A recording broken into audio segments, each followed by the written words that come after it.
Hi, and welcome back to a Woman's Heart podcast on VOE Network. I'm your host, Edna Howard, founder of Voices of Encouragement. It's an organization designed to empower women. And I am so glad you're joining me for another empowering message because this year we're shining the spotlight on mindset, lifestyle, wellness, and business. And for the next 3 months, I'm totally dedicating everything mindset to the show. I specialize in helping women find and claim their personal power, providing educational products, training, mentoring, empowerment workshops, and networking events for women all over the world. And today I am honored and privileged to have on the show with us Miss Erika James Jackson. And Erika is an amazing woman.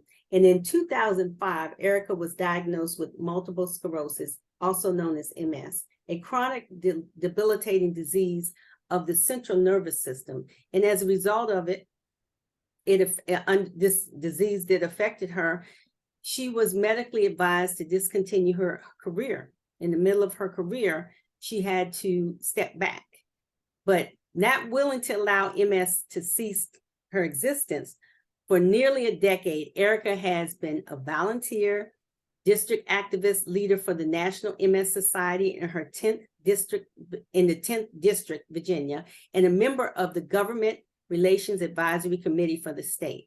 Now, her mission-driven tenacity has resulted in bringing awareness to elected officials about issues such as medical research, government entitlement programs, and rising prescription costs that can greatly impact those with MS.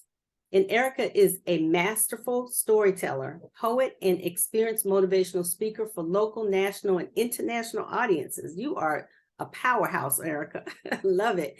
And in addition to that, Erika is a volunteer and a staunch supporter of efforts and missions of Shelter House. And as a result of her volunteer efforts in 2022, Erika was a volunteer Fairfax Service award nominee and Shelter House Changing Lives Award recipient. You have been busy. She is a published author of an acclaimed memoir. And in her debut efforts, Miss Jackson, I love it, we can call you Miss Jackson, captivated. Her memoir shares her gritty details of dealing with her present, yet volatile father and how she survived it, and how she survived all of that within her life. And Erika, a woman of faith, holding up the world with passion, love, and serving others. She is a powerful motivational speaker and a force to be reckoned with. Welcome to the show today, Erika. Thank you so much for having me. It is truly a pleasure. Oh, we're so to be here today. It was a pleasure. It was a pleasure to have met you, and then to receive this invitation. I'm quite thankful and quite honored to be a part of your show today. Oh, awesome. We're super excited to have you on the show, and I've been waiting to talk to you. So this is going to be a treat for me. So let's just jump right on in. I would like for you to tell me from your heart who you are and what makes you get up in the morning. Who I am. I am a powerhouse, and that is probably one of the few times that I've admitted it to myself. Yes. But what gets me up in the morning, quite frankly, is somebody in the universe needs to hear my story. It is tough getting out of the bed sometimes because of my MS, whether it's the fatigue, whether it's the pain, whether it's my legs don't want to work. But I know that I have a purpose. I know that I have to get out of the bed. But when I don't feel well, I don't get out of the bed, but I bring the world to me. We have all of this technology now, whether it's telephone, whether it's the internet or what have you. And if anybody needs me, even when I'm down, there's somebody who's more down than me. Right. So I give relentlessly. I give not just of myself and all of that, but I give from my heart. And I never thought that with somebody with the upbringing that I had, that I would be in a position to have love to spare, that I could share it. So I am so thankful that I do get out of the bed, that I make the effort to get out of the bed. because I just know that if I take that one step, God's going to take the second. Awesome. I love that answer. That's so good. So can you tell us a little bit about your journey and who and what has helped shape you into becoming this woman impact leader and author you are today? My family. Mhm. This year will be 31 years of marriage. Congratulations. We have a, thank you. We have a 25-year-old son who ceases, does not, he just amazes us. And he certainly brings us so much joy Mhm. and allows us to see all the seeds that we sowed into his life now starting to blossom. It's a beautiful thing. Mhm. We have a soon-to-be daughter-in-law. Our son is engaged, Awesome. and I love her tremendously. Mhm. She knows that, so this listening to the podcast won't be a shock. But my family, Mhm. quite frankly, have been everything, and I'm woman enough to say that had it not been for them, I Mhm. don't know where I'd be today. I Mhm. may not even be here Mhm. on this earth had it not been for my family. Um, and family doesn't stop at my son and my husband, my brother, our soon-to-be daughter-in-law, Mhm. but my squad of Mhm. people. I don't have friends. I have family. I love it. I also have other relatives that Mhm. I did not mention, Mhm. but they're relatives, Right, right. not family.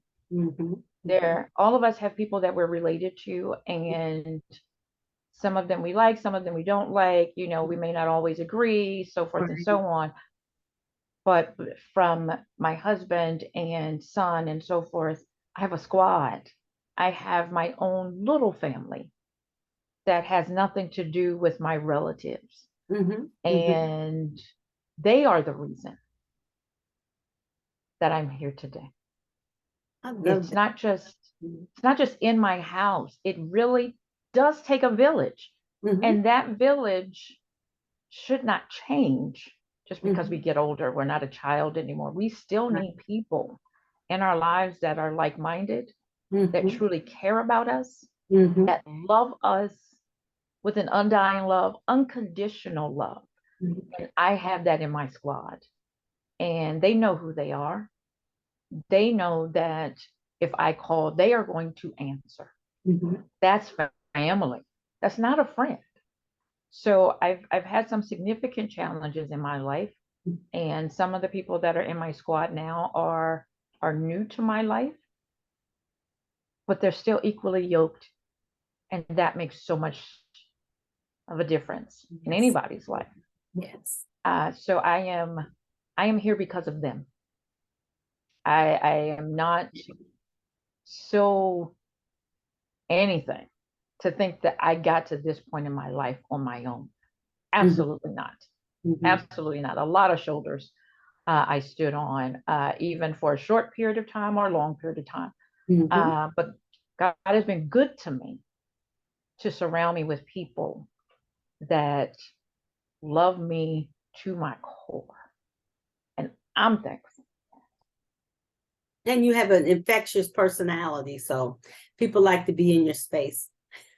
Yes, I've been told that once or twice. It's true. Um, I don't know how I do it. I'm just going to keep doing it. Yeah, yeah, yeah. Keep doing it. And it's Uh, sometimes it's okay not to even know you do it. Did you just that yes, person, right? absolutely. And I'm not that person. Even being on this podcast today, I am so honored and so privileged, I Oh, feel. And yet you told me that you couldn't wait. right. And I'm my excited. humility is still very much intact. And I promise you, and I promise your audience that I will not change, Awesome. because my humility is, I think, a part of who I am. And it's what makes me endearing is that Mhm. Yeah, I've got things going on in my life that seem pretty fantastic, but I always still see myself as that little black girl Mhm. from Southeast DC. Mhm. Mhm. I will always see myself as that. I Yeah. know I'm more than that, Mhm. but I think as long as I keep her as my center, Mhm. I will always have that level of humility. I love it. So, and even speaking on that, let's expand on that a little bit with uh let's talk a little bit about the book, because the book Okay. talks about your childhood, and the book, let's talk about that. Tell us about. Um, I'm the second of two children. I'm the youngest, Mhm. and my sister and I have a 8-year difference. Mhm. My parents married young, and straight out of high school, that whole story of, young people getting married, but because of the time period, Mhm. they were, for lack of a better word, forced to be married because Mhm. my mother was pregnant with a child. Okay. And in those days, as we know, in the 60s, it was so customary that if a young woman Mhm. became pregnant, that she was told that she had to marry Mhm. to be considered an honest woman. Right. That old adage, make her an honest woman. Right. Right. Um, Things I understand went very well Mhm. in the first few years of their marriage. Mhm. My father was an engineer for Metro. Mhm. My mother stayed home. She didn't work. And with more money came more problems. Mhm. That is as true a statement as ever could be.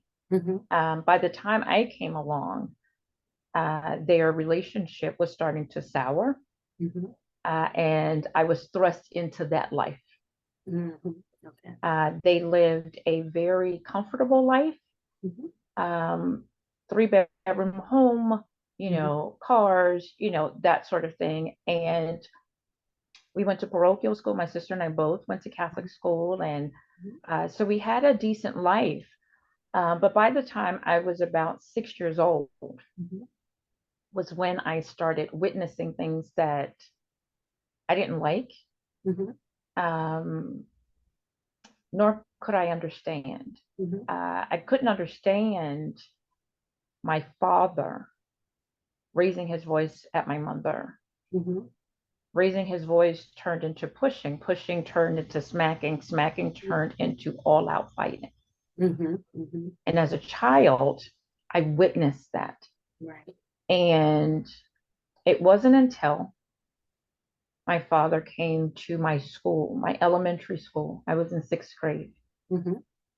with a gun to kidnap me. Mhm. And he comes into the building, told the receptionist that Mhm. he was coming to pick me up, Mhm. and she didn't move fast enough. Mhm. And he pulled out a gun. Mhm. She pretended to come and get me out of class. Mhm.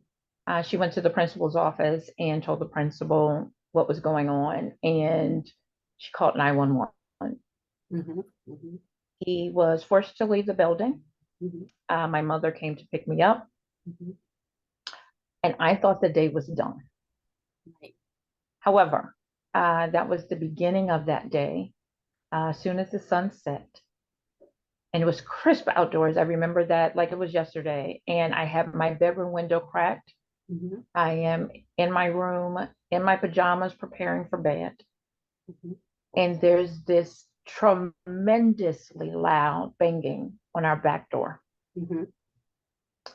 And my father was cussing and swearing for my mother Mhm. to open the door, Right. and called her out of her name. I Mhm. will spare the audience that. Mhm. But he was repetitive over and over with the pounding and the Mhm. name calling and so forth. And he looked up at the window and saw me looking out the window Mhm. and told me to come and open the door. Mhm. And I refused, obviously. Mhm. Yeah. And my mother comes upstairs and she says, I want you and your sister to leave. She says, I'm tired and I'm not running anymore. Mhm. Mhm. And it was the way she said it Mhm. that my mother was prepared to die. Mhm. Mhm. My sister and I leave the house, Mhm. and our front door, our front screen door, when you opened it too far, Right. it would make this really loud squeak. Mhm. And as much as my sister and I tried as we were leaving the house to not open the door so much so he wouldn't hear the squeak, Mhm. we couldn't avoid it. He heard the squeak. My sister and I leave the house in pajamas. Mhm. I was barefoot, Mhm. but my pajamas had the feet in them where, it was like Yeah. you were Yeah. kind of in a cocoon sort of Mhm. thing. Yeah. And so I had something on my feet. And we run across the street behind the apartments that are across the street from the family house. And we saw my father coming from the side of the house. We were semi-detached, comes around, and you could hear his pounding. It seemed to be the quietest night. Mhm. Like there were no people on the street, no cars. It seemed as if we were in slow motion. Mhm. Mhm. My father pounds up the steps. I mean, pounding. He Mhm. gets to the screen door. It was glass, metal frame, and he opened it so violently that glass shattered all over the front porch. Mhm. My mother had locked the front door, the wooden front door. He kicked it in. My sister and I run to the end of our street, had no idea what was going on in the house. Ran into a friend of my sister's, and we come around the back of the house because you Mhm. could see, Right. but we couldn't see the front. So we had no idea what was going on. It seemed as fast as we got there, all the police in the 7th district came out of nowhere. Mhm. And, Mhm. and my sister and I were wondering, what happened to our mother? Right. You know, Mhm. next thing we hear is the honking of the horn. Mhm. My mother had been driving around the neighborhood looking for my sister and I. She Oh. had been spared, Mhm. but spared is an understatement.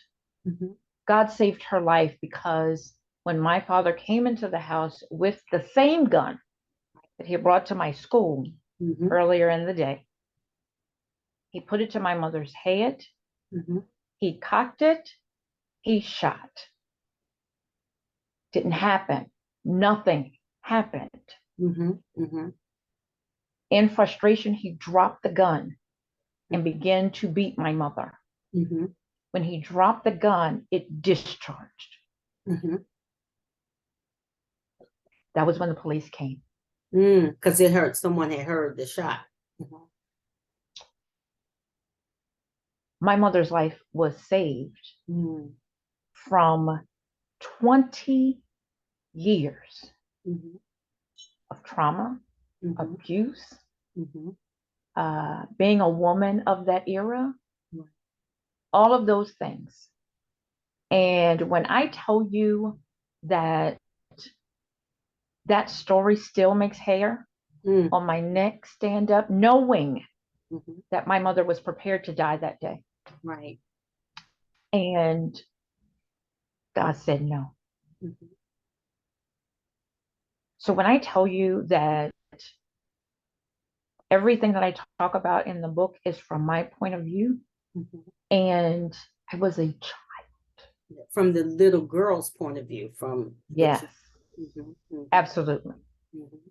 And children, when they experience this level of trauma in their lives, they don't have a way to process it. Right. What I used to do was go in the basement of our Mhm. home, read encyclopedias, Mhm. listen to music, Mhm. and write. God I was. was that boring kid. Mhm. Mhm. And if I didn't feel like reading an encyclopedia that day, I would read the liner notes of albums. I always tell people I think I knew every drummer from the 70s Right. because, because you try Right. so hard to block out Yeah, the foolishness. and you push it down, and even as an adult, you push it down, and then at the level where you wrote about it. Absolutely. That was therapeutic for you as It well. was so therapeutic. Out, you know. So. It was therapeutic. Mhm. It was so cathartic. And had it not been for my husband, Mhm. it would never have been published. I wrote it by accident Right. because our son had gone away to college Mhm. and I didn't have anything to do. So I was cleaning out the closet one day. You're an empty nester. Right. Right. And being an empty nester, it was hard.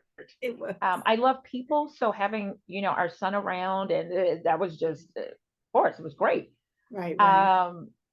But I'm going through the closet one day, and I run across my old journals, and I start going through them, and I read some of the absurdity Mhm. that I went through as a child. The first half of my book Mhm. is literally absurdity. Mhm. Mhm. It's all of the things that I saw, Right. that I was exposed to, Mhm. that a child between 6 and 10 and 12 should never Right. have been exposed to. Right. I was used as an alibi. In my book, I call it a lie-by, Right. because if I'm with him, how bad could he be transgressing? Right. Right. Mhm. But little did my mother know that more often than not, I was dropped off somewhere else Mhm. so that my dad could chase women. Gotcha. So that was the other part of it. Now you're in between, in the middle. Absolutely. Mhm. Yeah. So I'm in between his philandering, his Mhm. alcohol abuse, his drug abuse, Mhm. all while trying to protect my mother Mhm. from his abuse. Right. Right. So the only way that I could escape either one of them was to read about places, people, and things that were different than mine, because I knew there had to be something different than what I was experiencing. Right. It's like you just know intuitively. It's like something Absolutely. out there. Absolutely. In my So. mind, I traveled the seas, I traveled Mhm. the world because I'm reading these stories in the encyclopedia. I'm listening to music. I was very, very into jazz music Mhm. at a very early age. I was listening to Oscar Peterson, Arthur Wow. Prysock. These Mhm. are, really deep jazz artists. But for me, all of that, I could hear each individual instrument. It was just, it was like a blanket Yeah, it's a coping for me, mechanism. I mean, you found a way tremendously. as a coping mechanism to be able to kind of let yourself go in that. Yes. And So forget. yeah, and forget. But then too, now a lot of people, and I read your bio, a lot of people said they describe your book as heartbreakingly brave. Yes. And I love that, unapologetically graphic. It's very in your face. Mhm. I don't pull any punches. Mhm. And if I'm going to tell it, I'm not going to sugarcoat it. And Right. I think more often, especially in the Black community, Mhm. first of all, we don't talk about things that happen in our house. We go by Right. that whole Traumatic. credo of what happens in this house stays in this house. Yes. Yes. Mhm. And unfortunately, what was happening in my house Mhm. was killing me. It was affected. Yeah, it was affected. And I had no idea. But when I talk in my book, Mhm. I give you the rawness of it. Right. I let you know what I saw. And the way that I wrote it, again, I've never written a book. All I've done is write my life on 4 by 6 pages. Right. I But love that you said you went back and looked at your journals, because a lot of times, and I've even done that, where a lot of my writing of the books came from your journals. So God was yes, preparing you all along. absolutely. Writing in your journal. I love And that. some of the stories I'd honestly forgotten because I'd pushed it down so far Yeah. that I was like, oh my God, that, wow, I forgot. That happened. Whatever that was. Right.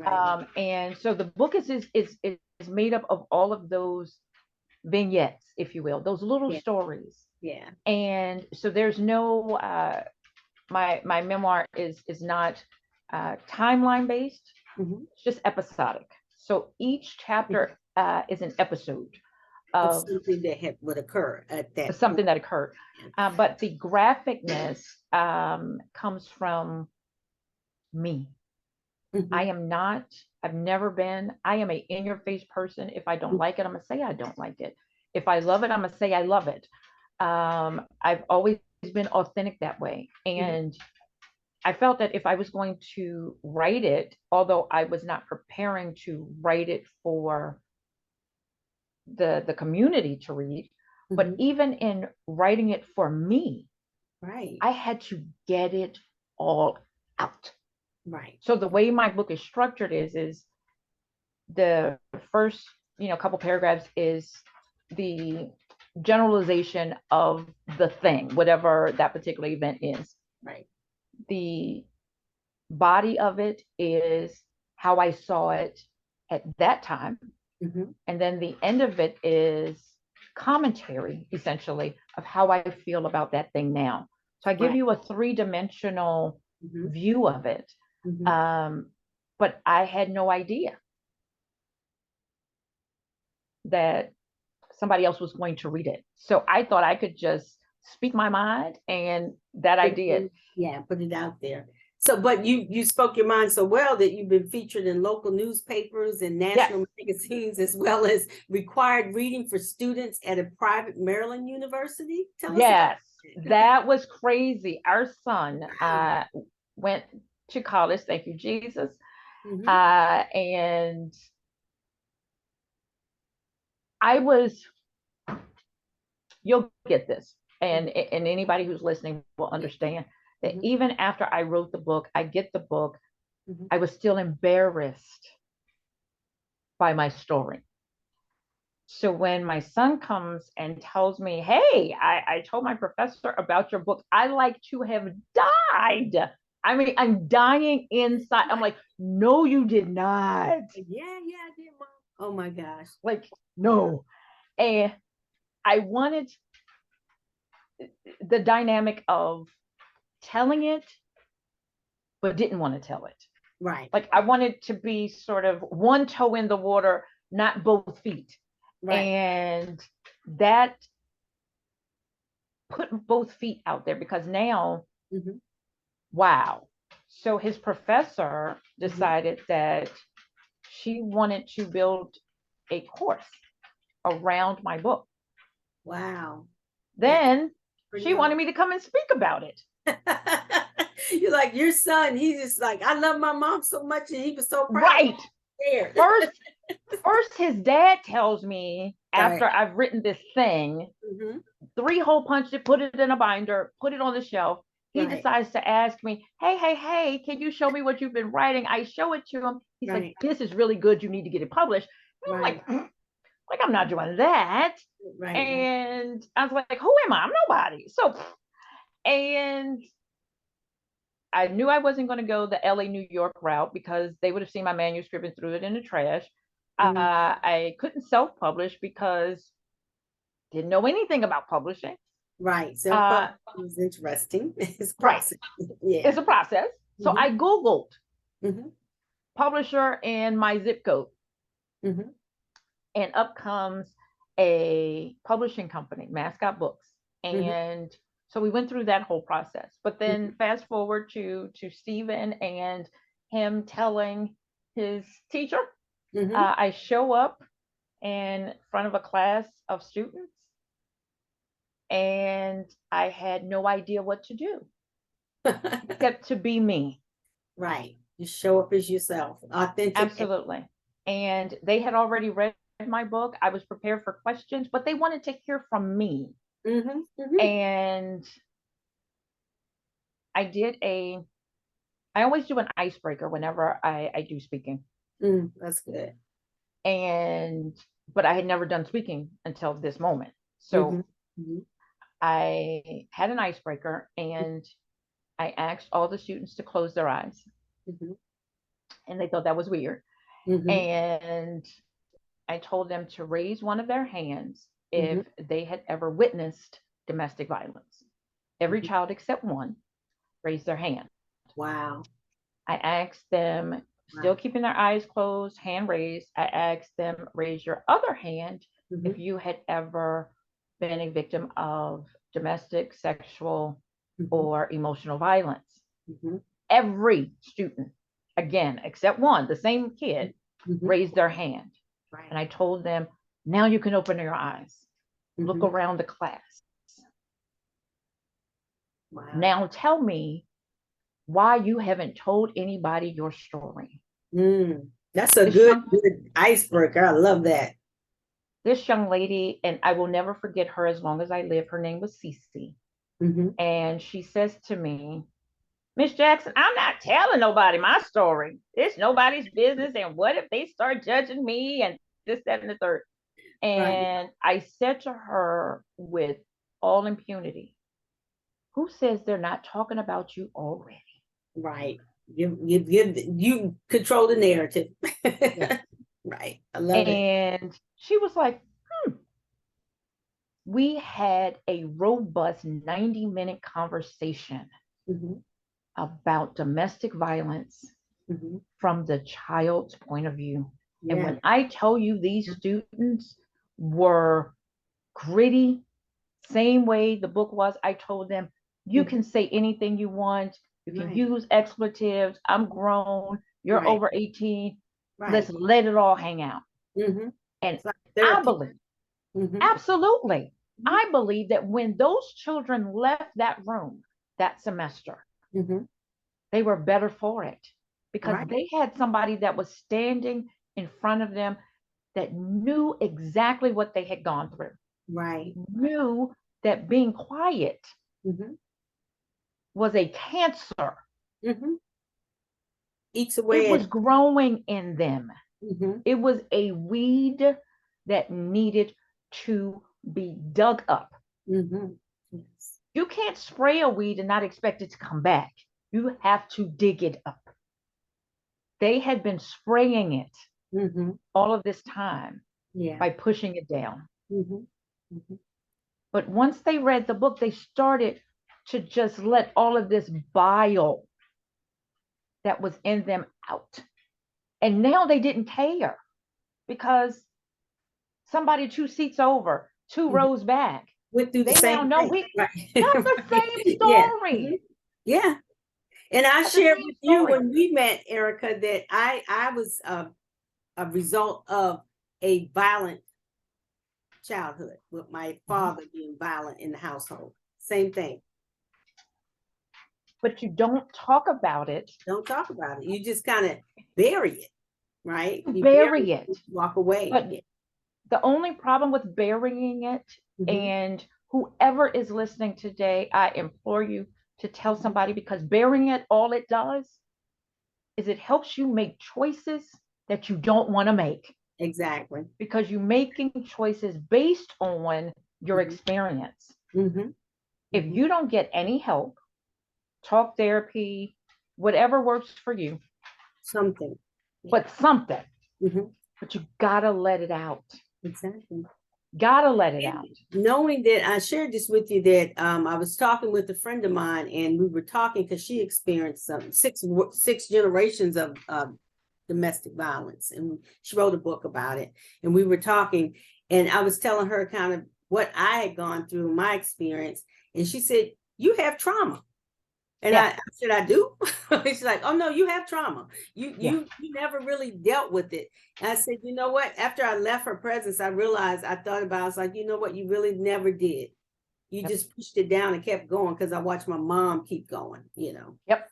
Like, And that's another layer of it. And I appreciate you bringing up the generational things, yeah. because women from a certain period on back had become accustomed to being raped, had become accustomed to being physically and emotionally and verbally abused. Right. It was as customary as, having eggs for breakfast kind of thing. And I am so thankful for women like yourself that are bold enough to tell these kinds of stories, because we need to hear it. We need to talk about it. We need to know that the lady who's sitting next to you in the cubicle right next to you, she may be over there dealing with some Right. ungodliness, but she Right. puts on her face. That is the one thing about domestic violence is we learn how to lie. But navigate it. He's navigated. Absolutely. And because first of all, it's happening in the household, and then as a result of that happening in the household, for me anyway, then I married my very first marriage was to a violent person. Of course. So I went through it myself, My mother, violent. My mother, her mother, her mother's mother, it all experienced. Generational. Right. And I had decided when I heard those stories, in addition to what I saw and experienced myself, I decided somewhere between 10 and 12, I want to do something different. Right. I love that you said that. It's different, shape your life differently. Right. Absolutely. Right. However, although my mind said that I wanted to do something different, I was not capable yet of doing anything different because I had not done any work. I got married to a man that dealt with me and my shenanigans. Because I promised myself I wasn't going to let any man, even though my husband was not that man, but I wasn't going to let any man run me, tell me what to do. You're not my father, that whole thing. So it was very difficult for us to put the same pair of pants on at the same time. Because he was a man. So I left him. That was your, it was still a man. You're like, I'm not going to let anybody. It was still a man. It was just a man. It didn't matter to me if it was who it was. It was a man. But because of what I saw, I refused. But what I didn't realize that I was doing was alienating my husband. I was emasculating my husband on some level because I was this take charge, woman, and you're not going to tell me, all of that.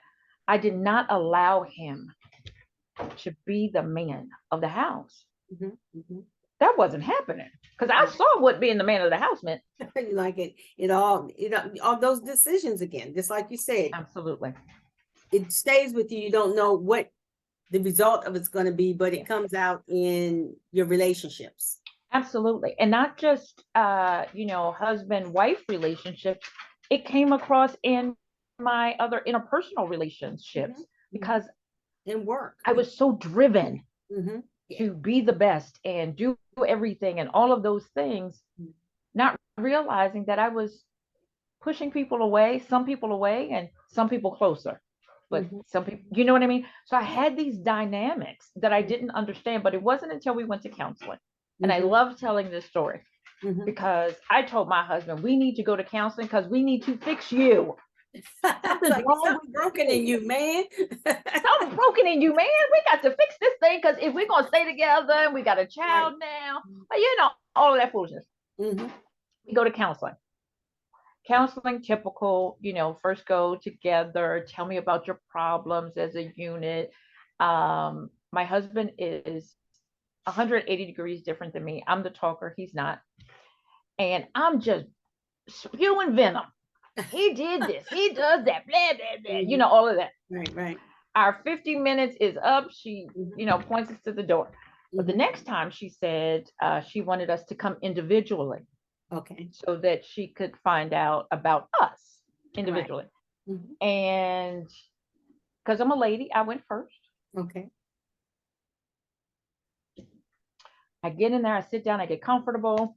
First thing she asks me is, she says, tell me about your parents. I told her, absolutely not. We are not here to talk about my parents. We are here to talk about me and my husband. She said, well, indulge me just for a couple minutes. Tell me about your parents. Right, right. I began to tell her my story. Mm-hmm. My husband has yet to go to counseling. Right. Because we realized he was not the problem.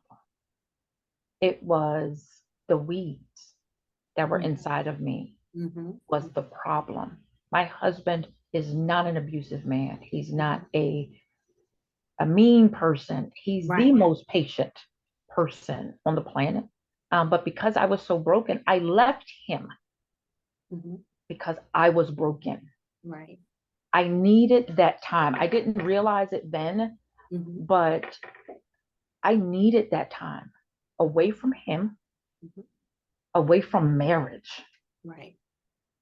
to figure out who I was. And when I came back, I still had some work to do, but I was so much different than the young lady that he married. What a blessing. That is a I great am story. so thankful. Great story. Yeah. I am so thankful that he was patient and that he wanted his family back because MS was right around the corner.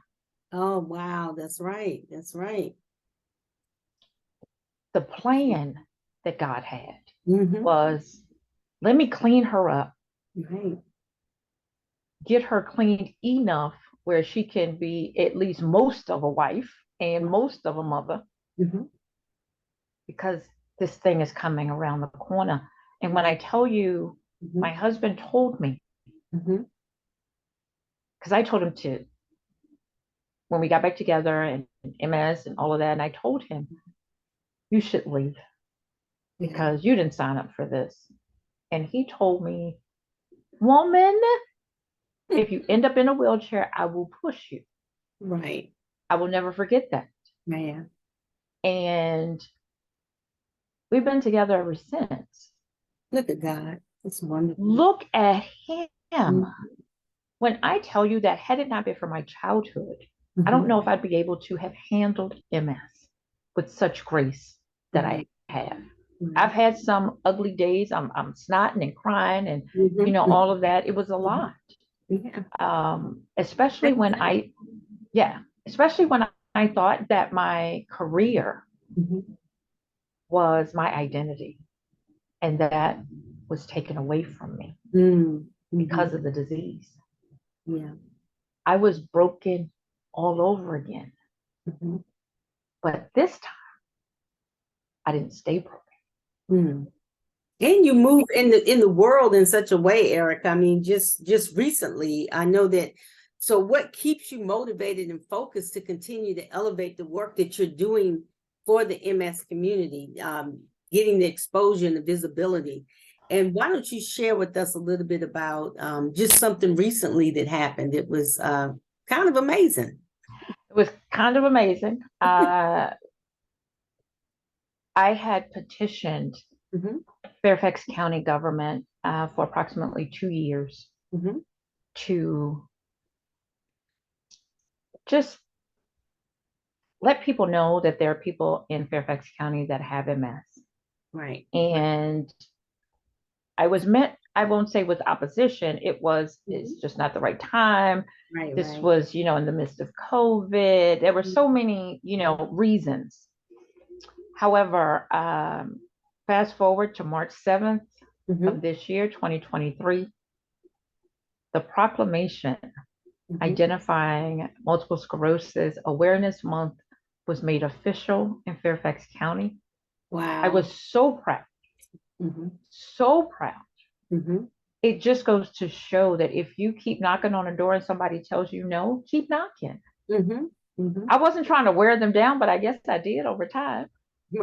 But I think one lady said you have passion, power, and positivity. And I thought, wow, she got the triple P thing going. It's like everything. I was so shocked by that. That was so stuck awesome. with me. Supervisor Smith, when she said that, I mean, she touched me, and everybody that has watched that video, and people who were there all said, she hit the nail on the head. She's like, Right. you are definitely all three of those things. And I Right. never, because of who I am and my humility, I never think of accolades and adjectives for me Right. beyond talkative. Mhm. And but so many people have sown so many seeds into me just in the last year Yeah. that I can look at myself in the mirror. And again, I'm grown and woman enough to admit that recently Mhm. I looked at a picture of me. I was like, wow, what a great smile. And I said that in the presence of my husband. He's like, I've been trying to tell you that for 30 years. For forever. I And love it. I told him Mhm. that when you come from where I come from Mhm. and the experiences that I've had, that even though I am free, let me make it clear, I am free indeed. Amen. I can talk about all of this and not get off this podcast and be angry, upset, anything. I can talk about it because I know the purpose in it is to save somebody's life. Exactly. So let's just get that out. I don't want anybody to leave today thinking that I'm still broken, because I'm not. Right. However, when your self-esteem is challenged Mhm. because of your circumstances, Yes. you can be a positive person, Mhm. but you still don't like what you see in the mirror. Right. It's an interesting dynamic. It's just what it is. It But is, and it's separate because you could be a confident person, but yes, your self-esteem is low. You absolutely. struggle with your self-esteem, and a lot of Absolutely. people they don't realize that. They're like, oh, because Yeah, you're not feeling good when you're not doing something amazing. You're just feeling like, absolutely. okay, what It, what can I even do this? You know, but right. confidence comes out in your capabilities. That's different. Absolutely. Absolutely. So I just looked at this picture. I Mhm. was like, wow. And I begin to see what other people see. And I'm woman enough to admit it, that was recent that I Awesome. made that. Mhm. It was a light bulb, if you will. It was an epiphany. Mhm. That's how significant it was. Mhm. And now I'm like, hey, I'm not so bad. All of those things that are in our head, that poison Yeah. that's in us. Get it out of you. You got to cut it out. And one Got it. of the ways you cut it out was to write about it, right? That's very Absolutely. important. Just get And it that out is and being able to help other people. absolutely. And that's the only way Mhm. that I could have survived. I would have begun to waste away. I think that my pain associated with my MS and my fatigue and all of that would have continued to get worse Right. Because it was in because there. it was weighing me down. When I tell you that 128 pages, Mhm. I poured myself into it because obviously, again, I didn't realize anybody else was going to read it, but I poured That's myself so funny that it's into like, oh, that. yes. I poured myself into it. Yeah. I did not change one word. Mm. When I sent it to the publisher, they sent it back. They made a Mhm. couple of editing changes, Right, right. but they did not change a word. I didn't change a word. So what you see in the book in between those pages Mhm. is all of the bile, Mm. the that cancer. Right, right. So I am very, very, and I when I say frank language, that is being polite. Mm. Mhm. So Mhm. I let it all hang out, all of it, but I wouldn't change a thing. So what keeps you positive in your mindset? So what keeps you, Erika, triple P, Triple P, positive? I love it, triple P. You're triple positive, P. powerful, and passionate. What Yes, keeps you pushing through adversity in life? Because you've had some, you've had a lot of adversity, and you keep bouncing back. I call it bounce back ability, right? When you yes. get into a space and you learn how to kind of coping skills. Mm-hmm. Now you wrote a book. Now you have an opportunity to get it all out. Yes, Get it out in the world and be who you are, be your authentic self. absolutely. Is that, with any other adversities and things that you walk through, how do you keep a positive mindset? God, God, my faith. One word. One word, my One word. faith. Love that. Although I was born and raised Catholic, Mhm. um, I always tell people I'm Catholic, born and raised, but I am Pentecostal in my soul. Mhm. I do sing gospel music, and Awesome. I do align myself, in that vein. But whether you're Catholic, Baptist, Pentecostal, Episcopalian, Methodist, I don't care. If you believe in God, you believe that you have a chance for tomorrow. Mhm. And although I felt like my tomorrows would never come, Mhm. because when you've gone through the things that I've gone through, you don't see any way out. You think that you're always going to be this way. Mhm. And I always thought that I was going to be angry. I always thought that I was going to be sad. I always thought that I was just going to just exist. Right. But finally, I got to a place where I was living instead of just existing. What a blessing. And so many of us that Mhm. are broken, we're just existing, we're just taking up space. Mhm. But I feel that there's value in all of us. And I just thank God for taking my talking, Mhm. making it purposeful. I never need to know anybody that has been turned around or done better or what have you because they read my book. I don't need to know that. Mhm. It's not for me to know. Right. Right.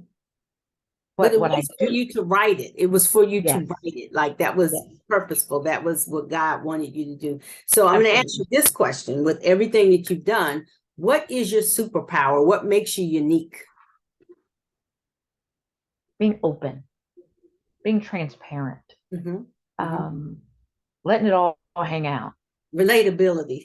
I love that. Relatability.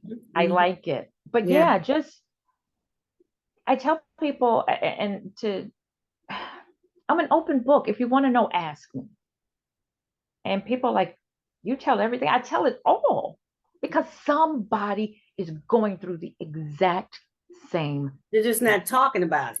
Yeah. just not talking about it. Mhm. And Mhm. I'm hopeful. And I always say that I just want to be the pebble in the pond I where love that. you just throw the pebble and it just ripples Mhm. and it magnifies. If I tell Edna my story, Mhm. here I am on a podcast. I was not expecting that, but that was my pebble in the pond. Right. Exactly. Edna said, I like your story. I want you to be on my podcast so that we can ripple it, so that we can share it, so that we can give permission Mhm. to dialogue about our childhood, our past, our challenges. Who Mhm. cares how bad your husband was? He Right. is a was. But you Ex- can't get a new husband until you clean up your garden. That's good. Love that.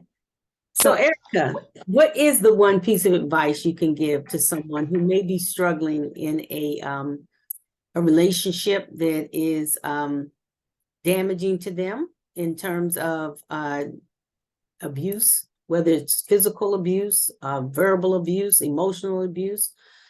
What is the one piece of advice that you can give to someone? we raised our son to believe that if you fail to plan, you plan to fail. Mhm. Mhm. And to any young lady or young man Mhm. who may be in a toxic relationship and you live in the same dwelling, especially, make a Mhm. plan Mhm.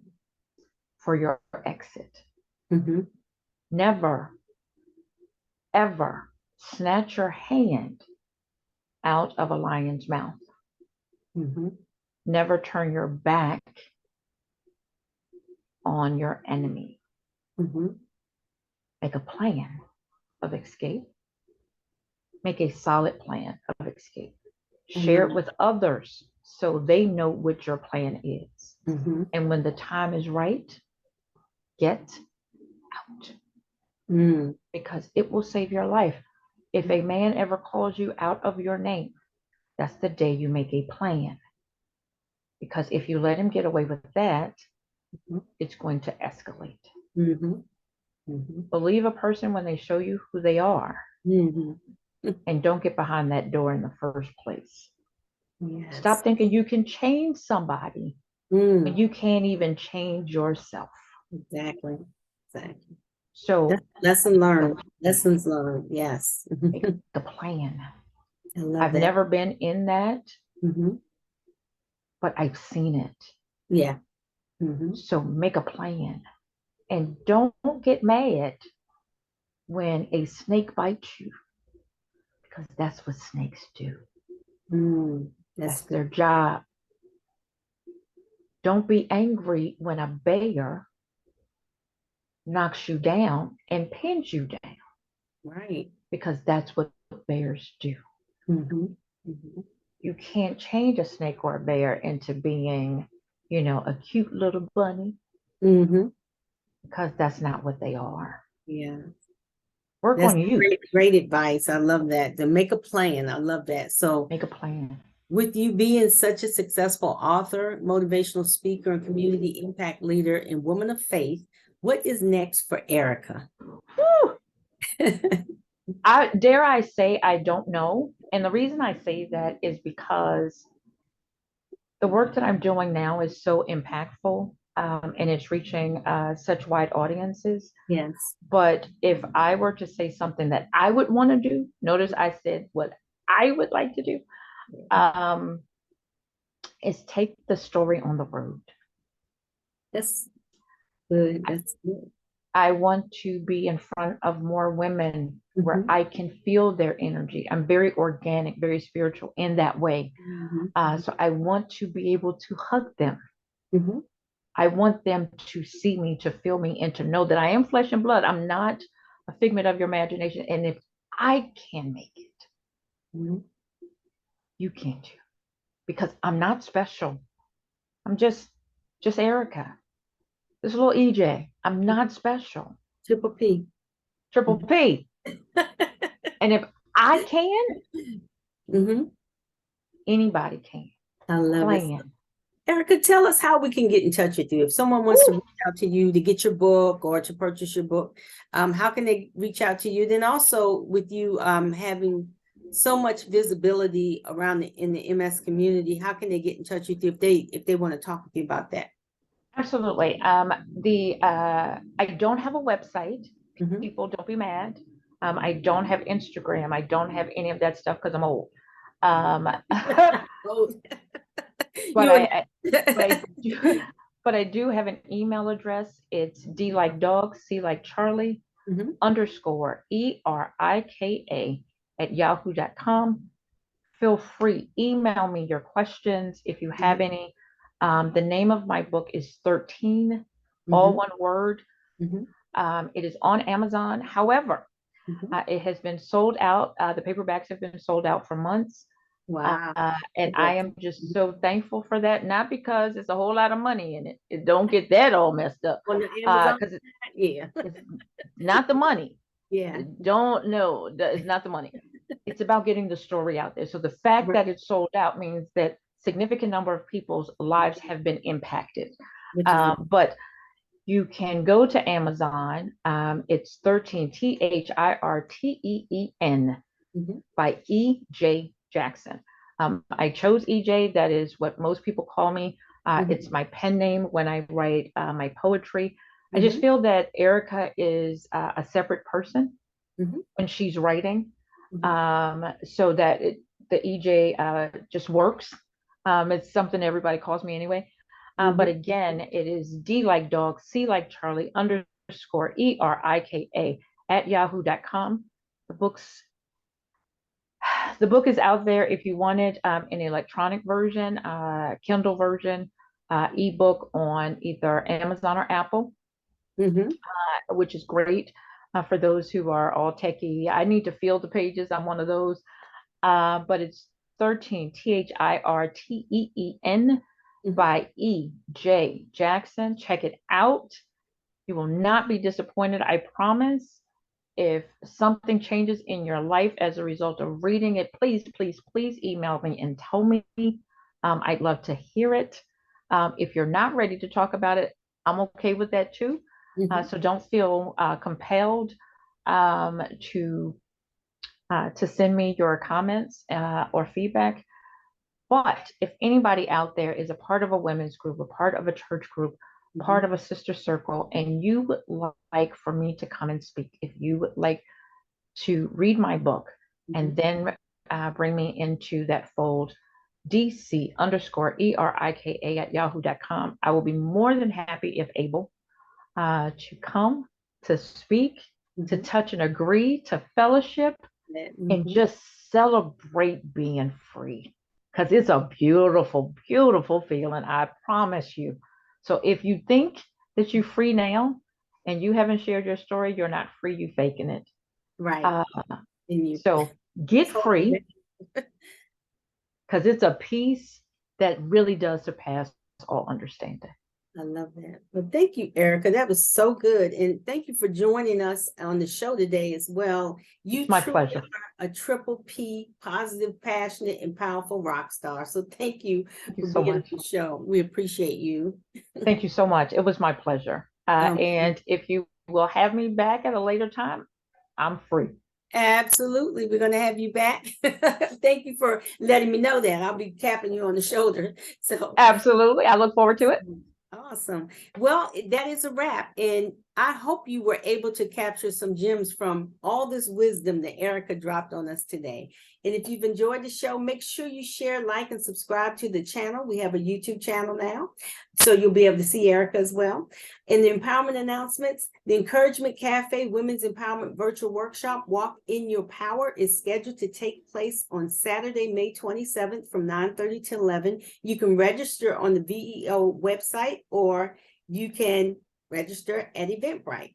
And if you need to take a deeper dive and get unstuck, shift perspective, or you just want to start to change your thinking, you can have a one-on-one coaching session with me, or you can join a mastermind group session. And you can learn more about Voices of Encouragement at voicesoфencouragement.com. You can connect with me on LinkedIn on Voices of Encouragement LLC. And until we meet again, Ephesians 4:1, walk worthy of the call for which you were called.